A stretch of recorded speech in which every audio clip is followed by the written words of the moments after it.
Hello everyone, it's Joy Nelson, and I am going to be showing you something that you can do with one of our products.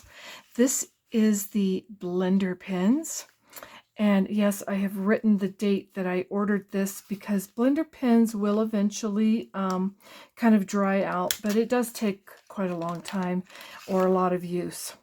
So these are just glycerin based.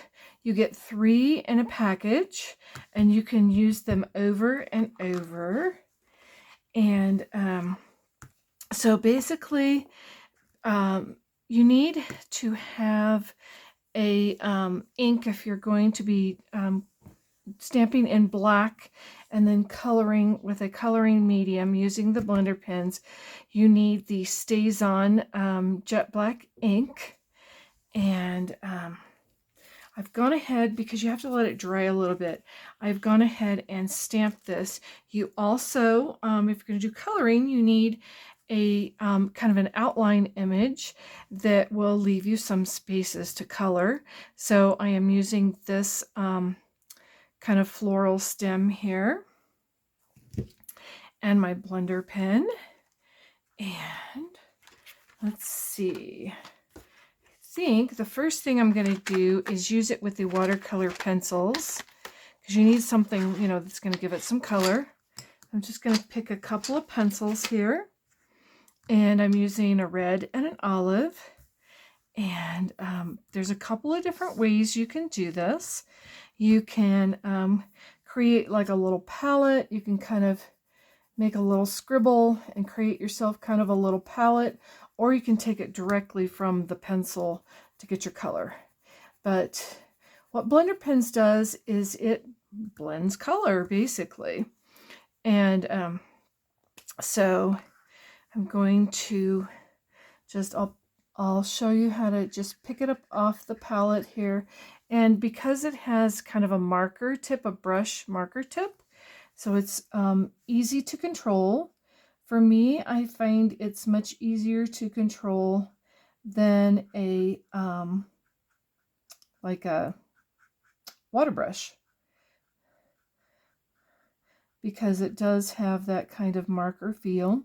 You do want to be careful. You don't want to go over it too much, because then, like I said, you can also pick the color up just right off of the pencil.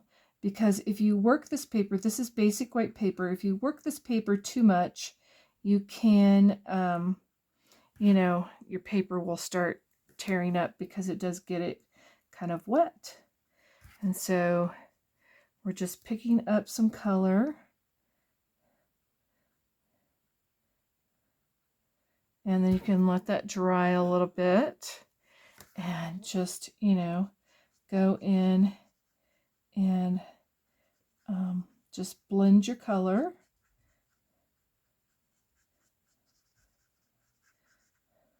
So then if you get, when it starts drying a little bit, you can start adding some more color. So once it dries, you can start layering color on there. So let's go ahead. Oh, and to clean this off, you want to have some scratch paper, so you can just kind of run the tip of that blender pen until it runs clear. And then you've gotten all of that color off, and you can go to another color. So sometimes I'll do like my bloom color on one end, and then my leaf color on the other end. So now you can just use that and just pick up your color like that. You can also just take and you can color your image directly with the pencil, and then use the blender pen to blend that color.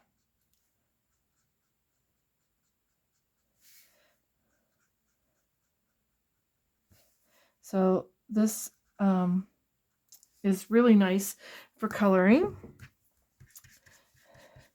So like I said, you can let that dry, and then you can do some shading. You know, let it dry, and then you can come back and do some shading. But you do need to be careful and not work that paper too much at once. You want to let it kind of dry in between, because it will kind of tear your paper.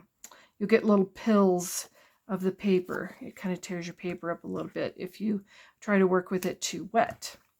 So there you have one that I've already done and done some of the shading.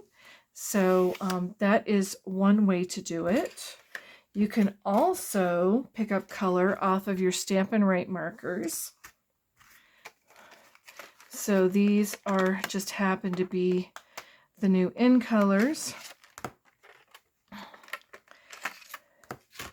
And so I'm going to take this away, and I have another one that I have stamped in the Stays On and let dry. And I need a block for this one, just a clear block.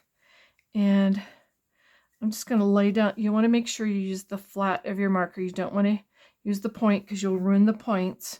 So you want to make sure you're just kind of laying down some color on that block, making sure your brush tip is flat on there. So we're just getting that, and then we're going to come in, make sure this is clear, and we are going to pick up some color off of this block, and we're going to lay down some color. Just going to lay down color like so. Then you can come in and you can blend that color further out and have a lighter tone.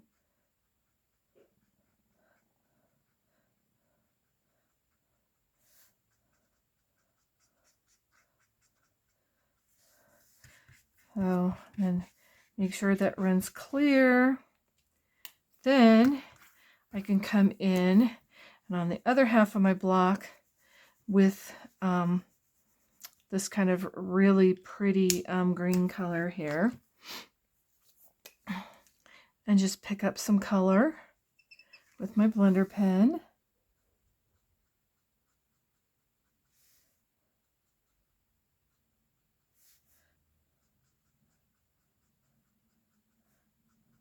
So we're just getting some color, and then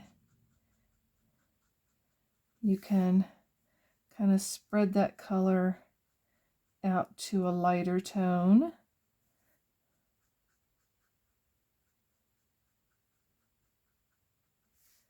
Leaving the darker tone kind of at the tip.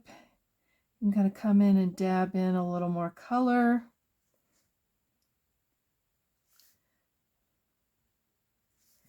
So, and then again, make sure before you put it away, you want to get that kind of off, the color off of your blender pen. So then there you have, this one will look like this when you're done. Like I said, we've got using the blender pens with the watercolor pencils, using blender pens with markers, and then we have one final technique with the markers. And you can use just a water-based ink pad, and you know, just ink your stamp with that. But I decided that I wanted my blooms to be a different color from my stems. So I took the markers, used the direct, marker direct to stamp technique to stamp my image, but then I'm going to use the blender pen to blend that image. So just, make sure you get a good amount of ink laid down on there. I usually go over it, and again, you're using just the flat of that brush tip. I usually go over it 2 or 3 times to make sure I get a good amount of ink on there the first time. Then you bring in a piece of paper. Again, this is basic white, and you want to take and you want to breathe on it. So you can probably hear me. So I'm just using my breath to moisten that ink, make sure it's nice and moist.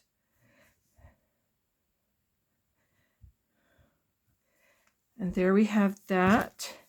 Now we can take our blender pen and we can just start blending, because this is a water-based ink, it will start making this ink blend, hence why it's called a blender pen.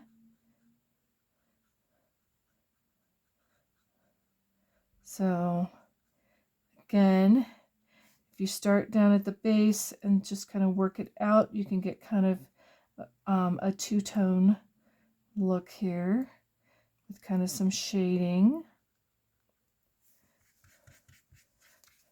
And then you do the same thing with your leaves and stems. Just kind of get the biggest concentration down at the bottom of your petal, and then blend it out into a lighter color. So I have one of those that I have already done. So once you're done and it's dry, you get this really pretty image. Like I said, we've got our blender pens with watercolor pencils, blender pens with markers using a palette for the marker, and then where you just do direct to stamp marker technique, and then you stamp it, and then you blend your color out. So once you've got all of those done and they're dry, then you can put it together into a project to look like this one here. So I hope I have encouraged you to go ahead and try the blender pens. Again, they do come 3 in a package, and they work really well to blend color.